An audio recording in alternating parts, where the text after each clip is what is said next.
Hello and welcome to the Under-23's channel, where we will be talking about, yeah, you've guessed it, the Under-23's. Almost. A little bit on the ladies. Yeah, we said in the channel update that we'll mention the ladies here and there, the women's team, and they started their first game of the season over the weekend. Becky Langley, who's just been appointed the manager of Newcastle United Women, suffered her first defeat of the season, first game of the season for the ladies as well, going down 2-0 against Barnsley away from home, which is disappointing. Obviously, so it's not the start that she wanted to do.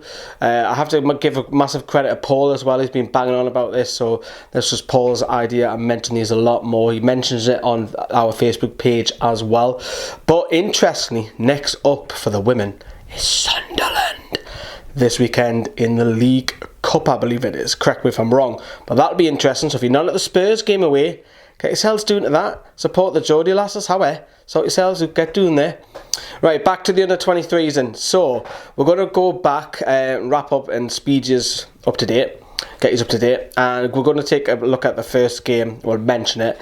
Is that Neil Redfern's first competitive game?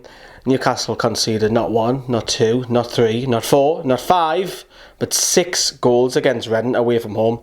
An absolutely appalling start to Neil Redfern's Under-23 career, and also a shocking start for Jake Turner, who was in goal as well. So that lineup, I mean, it's still a pretty strong lineup. You've still got, Victor Fernandez and Elias Sorensen and Kyle Scott making his debut, Scott Allen, Kellen Watts, Mohsen Gare, Owen Bailey. So there's loads of them in that lineup that a lot of Newcastle fans know about. Disappointing, shocking, and you're just thinking hopefully that's a blip. So moving off that, and moving on to early on this week, we're seeing Elias Sorensen join Carlisle United, just literally across the A69.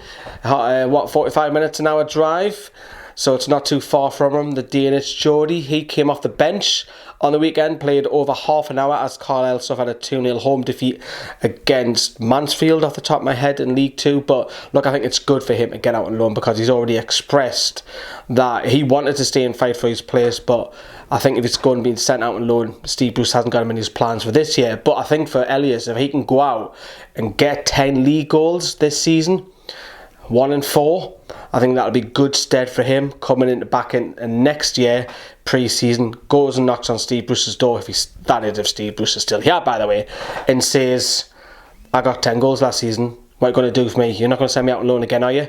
I think that's a time for him to knock on that door and do it. Ask those questions. Kellen Watts, who's joined Stevenage, fantastic debut for him, full 90, clean sheet. What can you ask more? That was against Leyton Orient in the same division as Elias in League 2. You can't really ask more as a central defender, so good for them. Now, going to go back to the Under-23's results. So, over the weekend, they played West Ham, and it was another defeat, unfortunately, 2-1 defeat, home defeat, which is disappointing. Have a look at that lineup again. It's still a strong lineup. You've still got Jamie Sterry in there. You've still got Mohsen Gare, Kyle Scott, Longello, Fernandez, Charman. Interesting, Rosé Longello was actually up against his relative, who was starting at left back for West Ham, which that would have been an interesting round the dinner table, brother against brother. But yeah, it's disappointing. Jamie Sterry scored Newcastle's goal, but 2 defeats from 2 now for Neil Redfern. But I posed this question numerous times over the summer.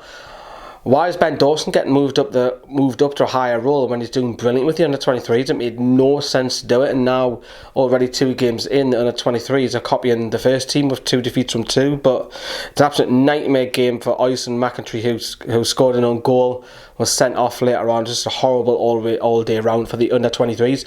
And hopefully they put it right on Friday, because they're playing at St James's Park. I'm going to be there, so if you're free, get yourselves along there. It's £3 for an adult, £1 if you're a kid, and it's free if you've got a season ticket. So if you go into St James's Park, they're up against Manchester United, who have absolutely flying over pre-season, 2 wins from 2 as well, so they'll hopefully want to get back into the Division 1, get promotion, but it'll be a tough game for Neil Redfern's lads. And then finally, the last news, took ages for the club to do this, is that they officially announced 20-year-old Ludwig Francilette. I've known about this for a while, because he played against Hibs in pre-season over a month ago, and he was pictured just 2 weeks ago around the ground and around the training ground in Newcastle United gear. And it was like, well, why aren't the club announcing it? A lot of speculation was going around on Twitter, like, who is this lad? Have we signed for the first team?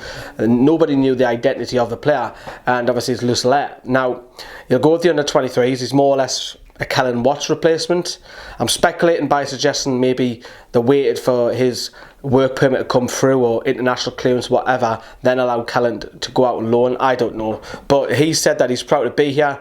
There's been a lot of French players over the years who came to Newcastle. He's aware of the club being a massive club in the Premier League. He's aware of the fans' tradition being vocal, passionate fans.